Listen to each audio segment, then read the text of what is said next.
شکریہ جناب علی ظفر صاحب اور آئی ایل ایف کے سارے پاکستان سے جو میرے تحریک انصاف کے وکیل آئے ہوئے، میں آپ سب کو خوش آمدید کہتا ہوں اور اس شاندار استقبال کا آپ کا شکریہ ادا کرتا ہوں۔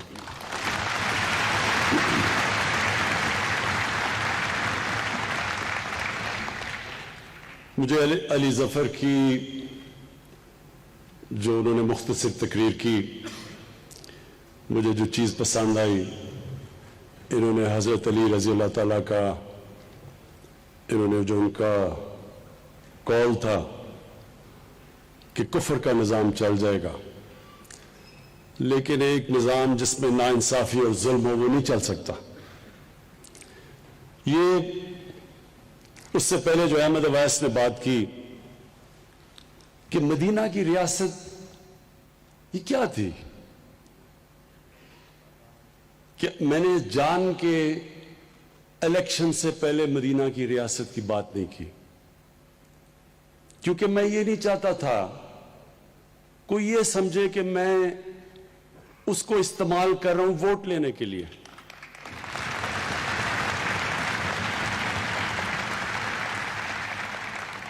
لیکن جب ہماری گورنمنٹ آئی تو میں ہر وقت لوگوں کو بتاتا ہوں کہ جب تک ہم اس ویژن کی طرف نہیں جائیں گے، وہ جو نظریہ تھا پاکستان کا، جو قائد اعظم نے بار بار انہوں نے کہا، ان سے جب پوچھا کہ پاکستان کی کانسٹیٹیوشن کیا ہوگی، انہوں نے کہا ہماری کانسٹیٹیوشن 1400 سال پہلے بن گئی تھی۔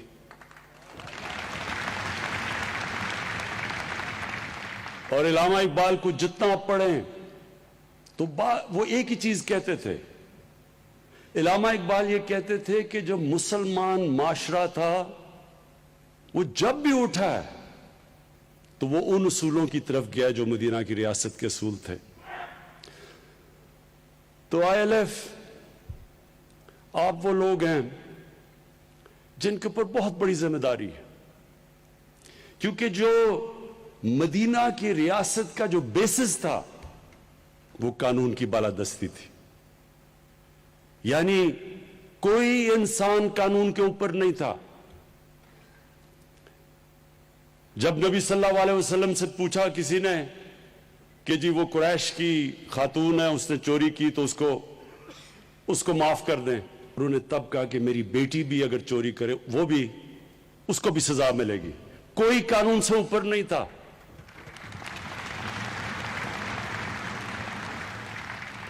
یہ یاد رکھیں، یہ ایک سیولائز سوسائٹی کا بنیاد ہے قانون کی بالادستی۔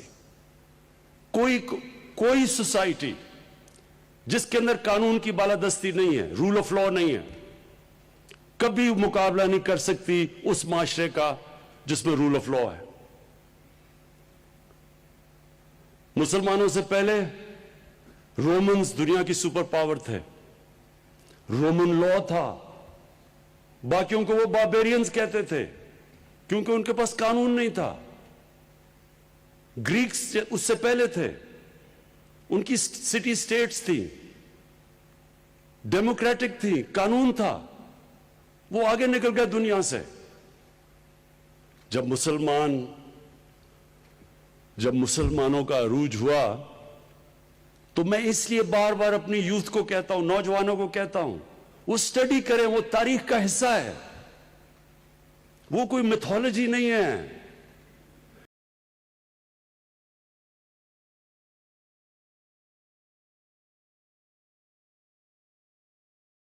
ایک 623 کو کیا تھا، ہجرت ہوئی، اس کے بعد کیا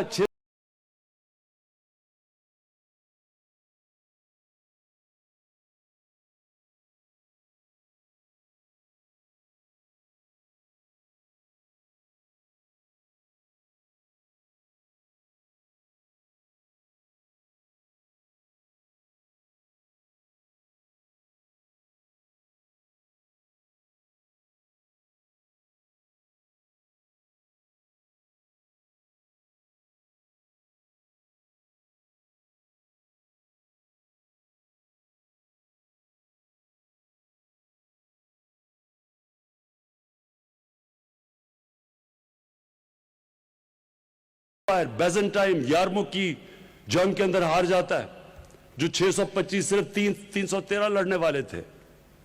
11 سال کے بعد رومن ایمپائر گر جاتا ہے، 12 سال کے بعد پرشین ایمپائر ان کے سامنے گر جاتا ہے۔ تاریخ کا حصہ ہے۔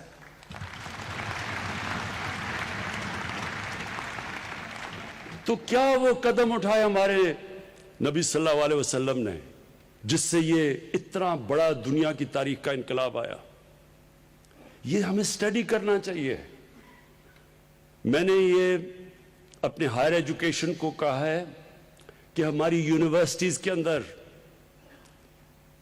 پی ایچ ڈی اسکالرشپ دیں، بتائیں، ہمارے نوجوان اسٹڈی کریں، کیونکہ یہ تاریخ کا حصہ ہے۔ کیا تھا وہ انقلاب؟ کیسے وہ عرب جن کو پوچھتا کوئی نہیں تھا، 2 سپر پاورز تھی، ایک طرف پرشین امپائر، دوسری طرف رومن امپائر، وہ کیا چیز انہوں نے کی کہ دنیا کی تاریخ بدل گئی؟ اور ایسا سارے سائنسدان مسلمان سب سے عظیم دنیا کی قوم بن گئی۔ تو یہ بڑا ضروری ہے۔ اس لیے ILF، اس لیے اللہ قرآن میں کہتا ہے کہ نبی صلی اللہ علیہ وسلم کی زندگی سے سیکھو، ان کی سنت پہ چلو۔ ان کی سنت پہ جو انسان چلے گا وہ بڑا انسان بن جائے گا، کیونکہ ان سے بڑا انسان کبھی آیا ہی نہیں ہے دنیا میں، نہ آ سکتا ہے۔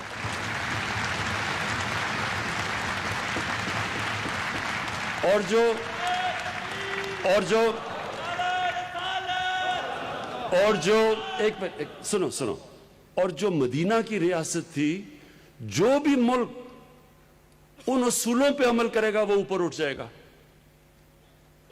ان سے سیکھو، کیونکہ ان سے بڑا رول ماڈل کوئی نہیں تھا۔ تو اس لیے ہمیں اس کو سٹڈی کرنا چاہیے، اور اس میں جو نمبر 1 چیز ہمیں نظر آتی ہے قانون کی بالادستی۔ اور اس لیے یہ بڑا امپورٹنٹ ٹائم ہے پاکستان میں۔ یہ آپ سب کو سمجھنا چاہیے کہ یہ ایک پاکستان میں فیصلہ کن وقت ہے۔ یہ جو سارے بے روزگار سیاستدان اکٹھے ہو گئے ہیں،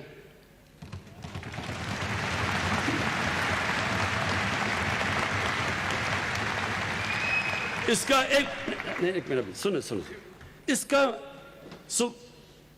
اب سب پوچھیں کہ یہ سارے اکٹھے ہوئے کیوں ہیں، اور اس کے اندر آپ کو سمجھ آ جائے گا کہ یہ کتنا فیصلہ کن وقت ہے پاکستان میں۔ یہ سارے اکٹھے اس لیے ہوئے ہیں کہ یہ قانون کی بالادستی نہیں مانتے۔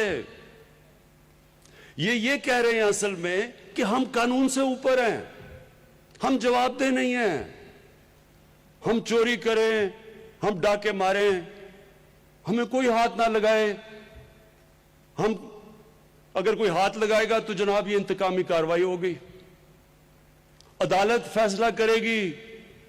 پورا 2 سال کے بعد JIT کے بعد عدالت فیصلہ کرتی ہے تو وہ اگلا کہتا ہے مجھے کیوں نکالا؟ مانتا ہی نہیں ہے۔ پاکستان کا سپریم کورٹ کے وہ فیصلے نہیں مانتا۔ اس کے بعد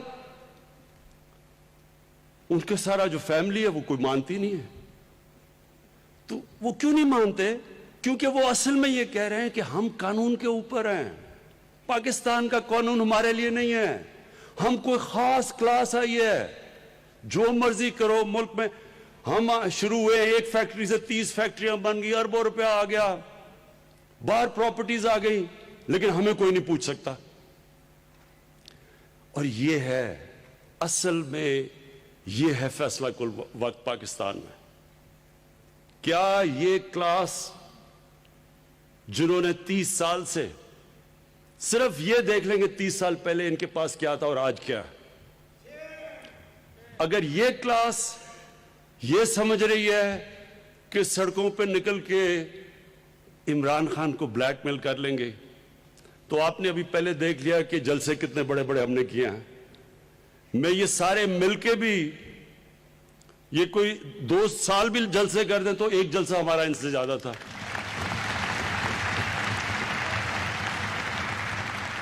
اور اس کی وجہ ہے لوگ نکلتے ہیں کسی مقصد کے لیے، کسی نظریے کے لیے نکلتے ہیں۔ لوگ نکلتے ہیں ظلم کا مقابلہ کرنے کے لیے، لوگ کسی کی چوری بچانے کے لیے نہیں نکلتے۔ خود لندن بیٹھا ہوا ہے، کارکنوں کو کہہ رہے جناب آپ جا کے آپ سڑکوں پہ نکلیں اور اس کی چوری بچائیں۔ وہ آپ قیمے کے نان بھی کھلا دیں وہ پھر بھی نہیں نکلیں گے۔ زبردستی لوگوں کو پیسے، اچھا مجھے یہ بھی پتا ہے کہ پیسے بھی بڑے چلانے کی کوشش کریں گے، یہ پیسے بھی آ رہے ہیں ان کے لیے۔ میں سارے ان کے کارکنوں کو کہتا ہوں پیسے بھی کھائیں، قیمے کے نان بھی کھائیں، لیکن آرام سے گھر بیٹھیں۔ لیکن مجھے ایک ان کا نیا سپوکسمین بنا ہے۔ اب میں کیا کہوں، ہمارے منسٹر کا بھائی ہے، نہیں منسٹر کا بھائی ہے، وہ مجھے کہتا، میں دیکھ رہا تھا کسی ٹی وی پروگرام میں، کہتا کہ نواز شریف کو اس نے آیت اللہ خامنئی کے ساتھ ملا دیا۔ کہتا آیت اللہ، سن لو، کہتا کہ آیت اللہ خمینی بھی باہر چلا گیا تھا ملک سے۔ اب وہ دیکھ رہا تھا، میں اس کو بھی دیکھ رہا ہوں کہ کیا یہ لوگوں کو بیوقوف سمجھتے ہیں؟ کیا یہ سمجھتے ہیں کہ لوگوں کو پاگل بنایا جا سکتا ہے کہ آیت اللہ خمینی بھی باہر گیا تھا؟ آیت اللہ خمینی کو باہر زبردستی بندوق کی نوک پہ بھیجا گیا تھا۔ یہاں منتیں کر کر کے بیماریاں ہو گئیں، 6 بیماریاں ہو گئیں، 12 بیماریاں ہو گئیں۔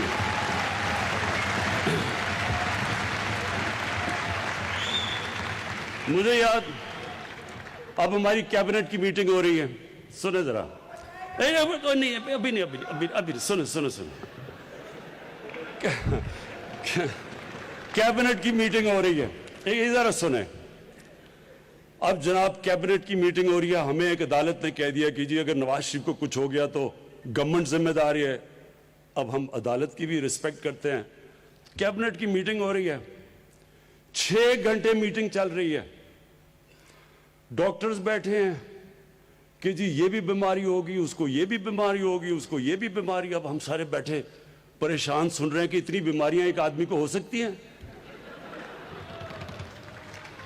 جب وہ اس کی ساری بیماریاں بتائیں تو میں دیکھ رہا تھا وہ کیبنٹ میٹنگ میں شیرین مزاری، ہماری ہیومن رائٹس کی جو منسٹر ہیں، اس کی آنکھوں میں آنسو آ گئے۔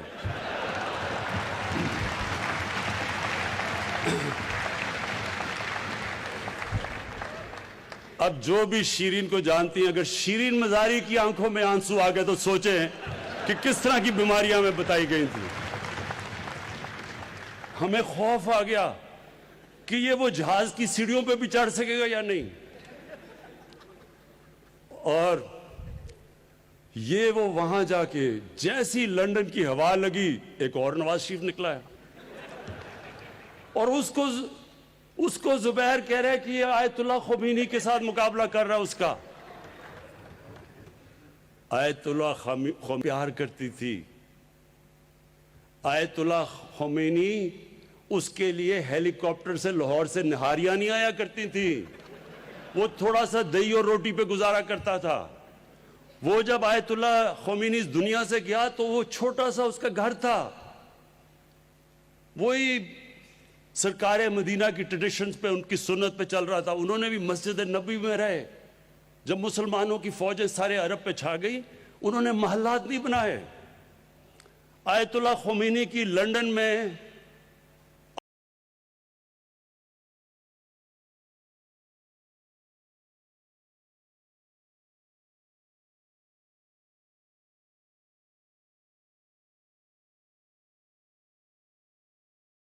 فوجیں سارے عرب پہ چھا گئی، انہوں نے محلات نہیں بنائے۔ آیت اللہ خمینی کی لندن میں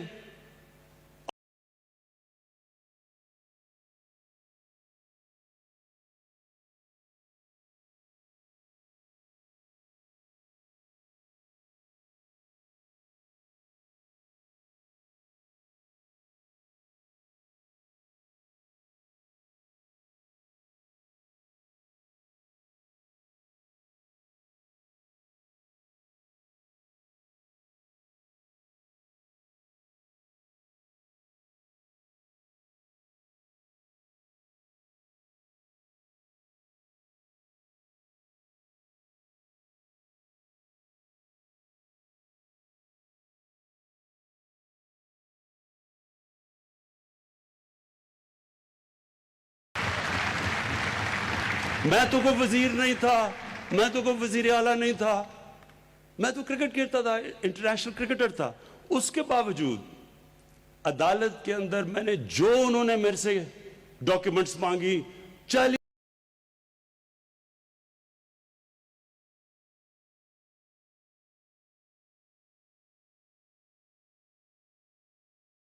سال پرانے کانٹریکٹس دکھائے ان کو. تو جو 3 دفعہ ملک کا پرائم منسٹر ایک ڈاکیومنٹ نہ دکھا سکے, تو ان کے جو لوگ ہیں سارے, کیا ان کو کوئی شرم نہیں آتی کہ غریب ملک سے پیسہ لے کے باہر لے گیا؟ میں نے سوچا کہ کوئی اتنا, یا تو بہت ہی بڑا کوئی ڈفر ہوگا جو سمجھے کہ واقعی یہ ایماندار ہے. لیکن پھر چند دن پہلے میں نے دیکھا کہ ان کا ایک سینئر عہدیدار صبح کے 3 بجے کسی خاتون کے گھر تنظیم سازی کرنے چلا گیا.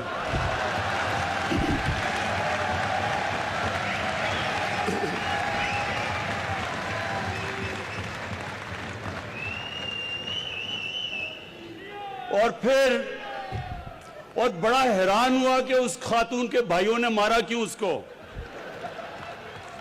تو پھر میں نے سوچا کہ واقعی ان کی پارٹی میں ایسے لوگ ہیں جو واقعی سمجھیں گے کہ وہ ایمانداری سے پیسہ باہر لے کے گیا. دیکھیں, میرے آئی ایل ایف کے باشعور لوگ, آپ سب باشعور ہیں, آپ قانون جانتے ہیں, آپ اس ملک کی فیوچر ہیں. یہ ملک, یہ اللہ کی ایک نعمت ہے ہمارے لیے. میں آج آپ کو کہہ رہا ہوں کہ اللہ نے جو اس ملک پہ ہمیں دیا ہے, ہمیں نہیں اندازہ کہ اللہ نے کیا کیا نعمتیں بخشی ہیں. لیکن اپنے ذہن میں ڈال لیں کہ کوئی ملک ترقی نہیں کر سکتا جدھر رول آف لا نہیں ہوتا. جس ملک کے اور خاص طور پہ حکمران اپنے آپ کو قانون سے اوپر سمجھتے ہیں, وہ ملک کبھی آگے نہیں بڑھ سکتا.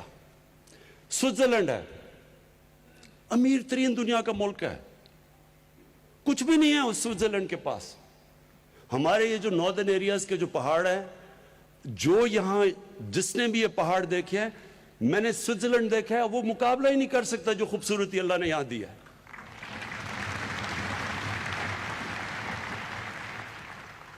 جو زرخ زمین دی ہے, جو ہماری ویرائٹی دی ہے, یعنی اللہ نے کیا چیز نہیں دی اس ملک کو.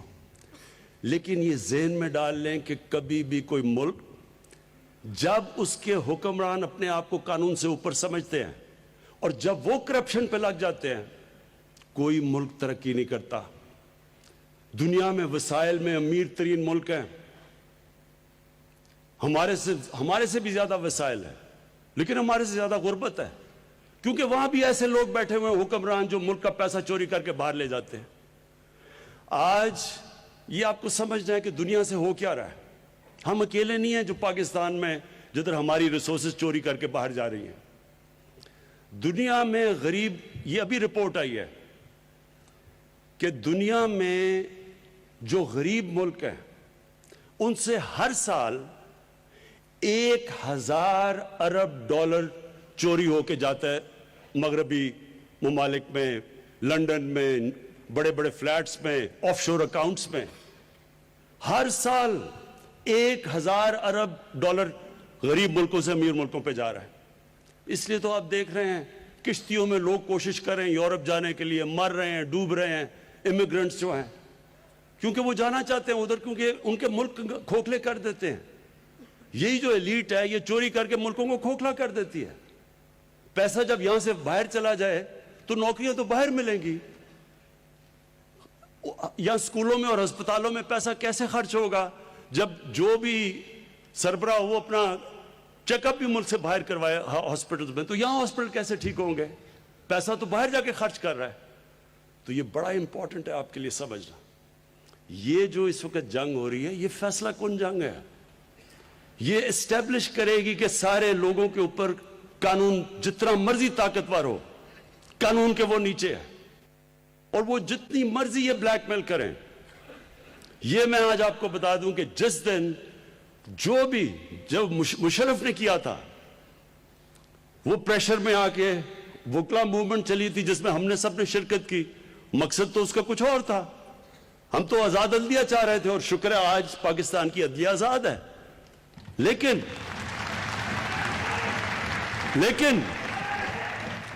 اس پریشر میں جنرل مشرف اس پریشر میں آ کے این آر او دے گیا دونوں کو. اور وہ این آر اوز نے پچھلے 10 سال میں جو اس ملک کے ساتھ کیا ہے، اس ملک کے جو انہوں نے معاشیت تباہ کی ہے، جو قرضے چڑھائے ہیں، ہمیں آگے کہتے ہیں کہ جناب آپ جواب دیں. ہمارے سے پوچھتے ہیں جب ایک ملک، ایک گورنمنٹ جتنا ٹیکس اکٹھا کرتی ہے سال میں، اس کا آدھا ٹیکس، اس کا جو آدھا پیسہ ہے وہ ان کے لیے ہوئے قرضوں کی قسطوں میں چلے جاتے ہیں، تو ملک آگے کیسے بڑھ سکتا ہے؟ بتائیں ہم کدھر سے پیسہ لائیں تعلیم پہ، صحت پہ، ہسپتالوں پہ؟ کیونکہ آدھا تو پیسہ ادھر چلے جاتا سیدھا باہر قرضوں کی قسطوں پہ. تو تب تو یہ 10 سال میں ان کو کوئی فکر نہیں ہوئی کہ جناب ملک تباہ ہو رہا ہے. مل کے دونوں حکومت کر رہے تھے. تب تو جمہوریت بھی نہیں خطرے میں تھی، معاشیت بھی نہیں خطرے میں تھی جب قرضے چڑھا رہے تھے. خواتین و حضرات، انشاءاللہ آپ یہ اب دیکھیں گے کہ یہ جو پاکستان جدھر اب پہنچ گیا، انشاءاللہ آپ دیکھیں گے یہ اس کو کہتے ہیں ٹپنگ پوائنٹ. جو مشکل 2 سال تھے وہ بڑی مشکلوں سے ہم نے نکال لیے ہیں. بڑے بڑے امتحان آئے. ہمیں شروع میں تو ڈیفالٹ سے بچنا پڑا. اس کے بعد یہ جو کووڈ کا آیا، ساری دنیا میں جو کرونا کا کرائسس آیا، جس طرح پاکستان نکلا ہے، وہ جس طرح علی ظفر نے کہا ہے، WHO کہہ رہی ہے کہ پاکستان ان 4 ملکوں میں سے ہے جو سب سے بہترین طریقے سے وہ کووڈ سے نکلے ہیں.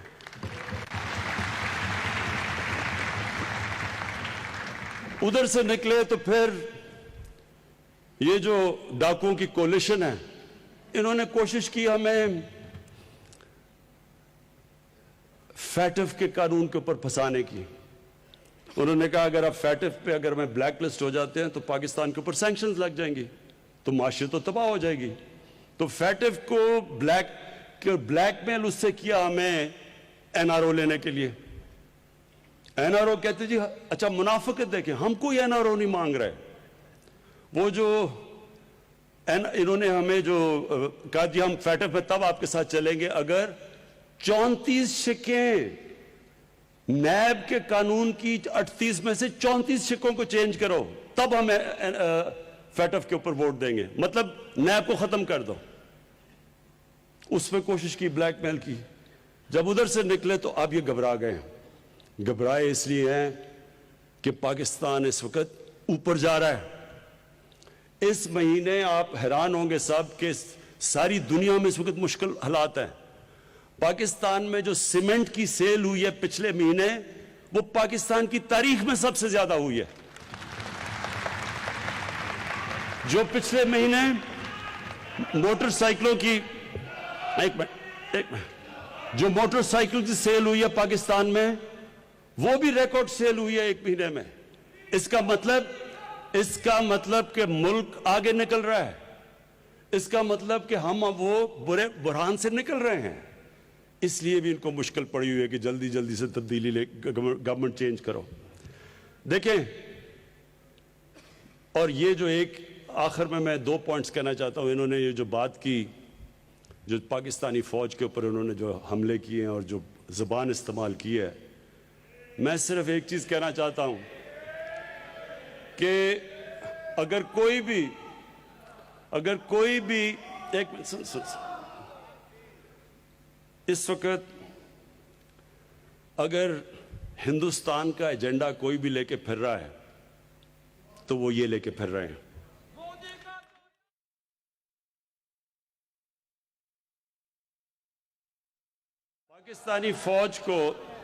پاکستانی فوج کے جو یہ زبان استعمال کر رہے ہیں، یہ وہی ایجنڈا ہے جو فیٹف کا ایجنڈا ہے، جو ہندوستان پوری کوشش کر رہا ہے پاکستان کو بلیک لسٹ کرنے میں. یہ وہی ایجنڈا ہے کہ اگر پاکستانی فوج کمزور ہوتی ہے تو آپ خود ہی دیکھ لیں مسلمان دنیا میں اس وقت کیا ہو رہا ہے. لیبیا سے لیں، سیریا میں چلے جائیں، عراق میں جو کیا ہوا، افغانستان میں کیا ہوا، صومالیہ میں کیا ہو رہا ہے، یمن میں کیا ہو رہا ہے. ساری مسلمان دنیا میں آگ لگی ہوئی ہے. جس طرح علی ظفر نے کہا ہمیں فخر کرنا چاہیے اپنی فوج کو کہ اتنا بڑا جو دہشت گردی کی یا جنگ چلی آج ہم محفوظ ہیں, ان کی قربانیوں کی وجہ سے ہم محفوظ ہیں.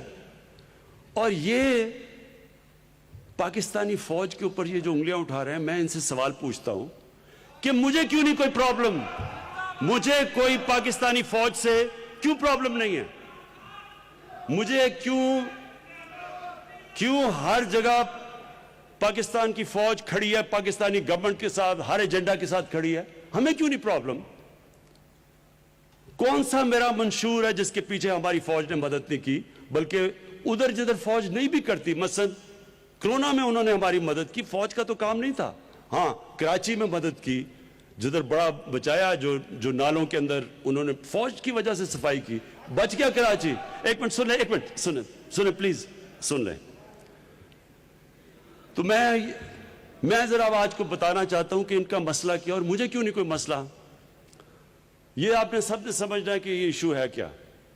ایشو یہ ہے کہ اگر آج عمران خان پیسہ بنانا شروع کر دے, اور اگر میں یہاں سے پیسہ چوری کر کے باہر منی لانڈرنگ شروع کر دوں, تو سب سے پہلے ہماری ISI کو پتہ چلے گا. کیوں پتہ چلے گا؟ کیونکہ ISI ایک دنیا کی ٹاپ ایجنسی ہے, مانتے ہیں اس کو.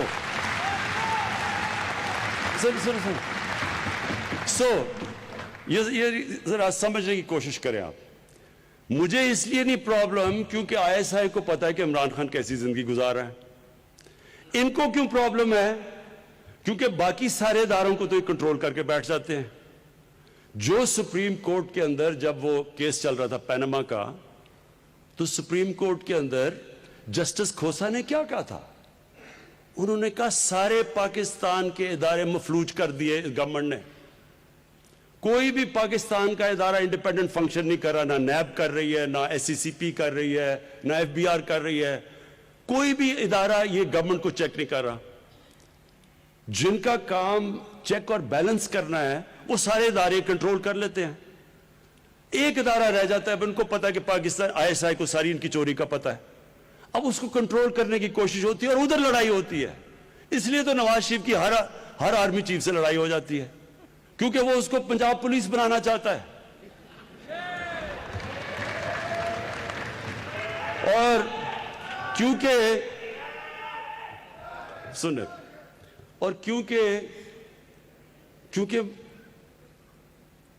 فوج کو پتا ہے, جب ان کو پتا چل جاتا ہے وہ جا کے چپ کر کے بتاتے ہیں ان کو کہ دیکھیں جی آپ نے ادھر اتنی کمیشن لے لی, ادھر اتنا پیسہ بنا لیا. تو یہ ان کو سارا وقت ڈرے ہوئے ہوتے ہیں. تو جب نواز شریف نے کہا نا کہ جی وہ مجھے ایک ISI کے جنرل ظہیر الاسلام نے کہا کہ استعفیٰ دو, کیوں اس نے کہا اور تم نے کیوں چپ کر کے سن لیا؟ کیونکہ ظہیر الاسلام کو پتا تھا تم نے کتنا پیسہ چوری کیا ہوا ہے. اور تو اس لیے آپ سمجھ جائیں کہ اس کا مسئلہ کوئی ڈیموکریسی نہیں ہے.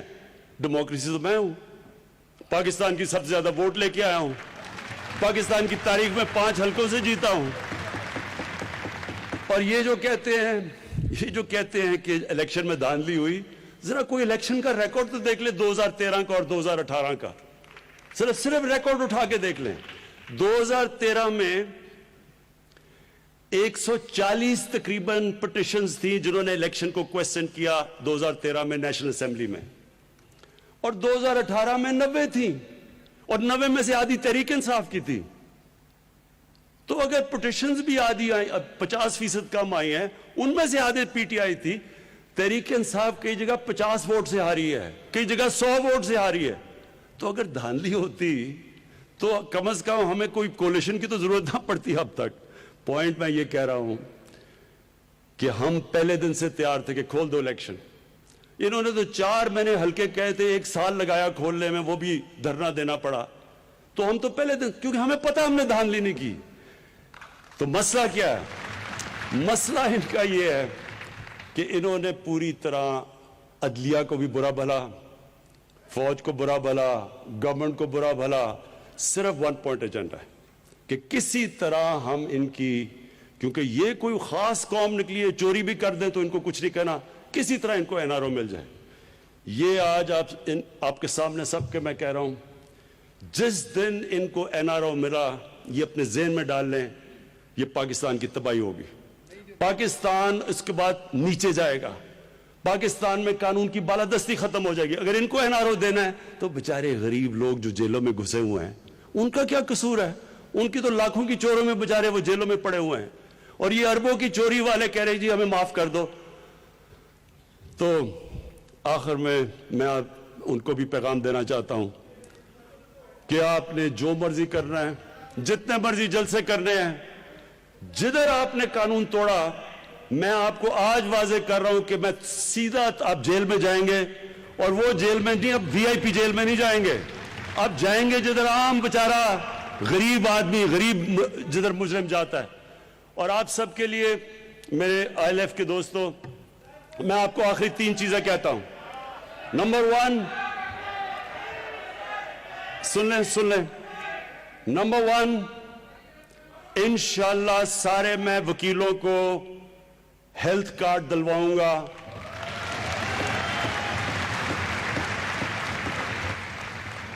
کیونکہ ہمیں پتہ ہے زیادہ تر جو وکیل وہ مشکل محنت کش لوگ ہیں، اور ان کے لیے اگر ایک گھر میں بیماری ہو جائے تو انشاءاللہ ہم ILF کو ایک ہیلتھ کارڈ، اور اس کے لیے پوری ہم تیاری علی ظفر کے ساتھ ہم کر رہے ہیں. نمبر 2، جو ہم احمد اویس نے کہا تھا کہ گھروں کا، کہ گھر ہونا چاہیے، چھت ہونی چاہیے، اس کے لیے نیا پاکستان جو ہم ہاؤسنگ بنا رہے ہیں، اس کا مقصد کیا ہے؟ اس کا مقصد یہ ہے کہ دیکھیں لوگوں کے پاس کیش نہیں ہوتا گھر خریدنے کے لیے، تو نئے پاکستان کے اندر ہاؤسنگ میں ہم پہلی دفعہ پاکستان میں بینک فائنانس کر رہے ہیں. اور بینک فائنانس ایسے کر رہے ہیں کہ 5% انٹرسٹ کے اوپر لمبی ہم فائنانسنگ کریں گے، تاکہ وہ جو لوگ تنخواہ دار ہوں، وہ یا جن کے پاس پیسہ نہ ہو پورا گھر لینے کے لیے، ان کے لیے ہم آسانی پیدا کریں کہ وہ آسان قسطوں میں اپنا گھر لے لیں. تو انشاءاللہ اس میں بھی آپ کے لیے اس کے لیے مدد کریں گے. اور تیسری چیز یہ جو ابھی بات کی احمد اویس نے، یہ ساری دنیا میں ہوتا ہے. جو بھی چیزیں، جو مثلا کانٹریکٹ سائن ہوتے ہیں، ہر جگہ پٹیشنز، اس کے اندر وکیل ہوتے ہیں. وکیلوں کا اس لیے آپ کے لیے روزگار بھی ہو جائے گا، آپ کے لیے آمدنی بھی ہو جائے گی، اور یہ پریکٹس ساری دنیا میں ہوتی ہے. تو انشاءاللہ یہ بھی ہم تینوں چیزیں آپ کو کر دیں گے. اور یہ آپ سب کے لیے ILF دور دور سے آپ آئے ہوئے ہیں، میں آپ کا شکریہ ادا بھی کرتا ہوں. میں آپ کو بھی علی ظفر اس فنکشن کا آپ کو خراج تحسین پیش کرتا ہوں. اور میں یہ چاہتا ہوں کہ آپ سب پاکستان کے فیوچر لیڈرز بنیں، آپ سب پارٹیسپیٹ کریں پولیٹکس میں.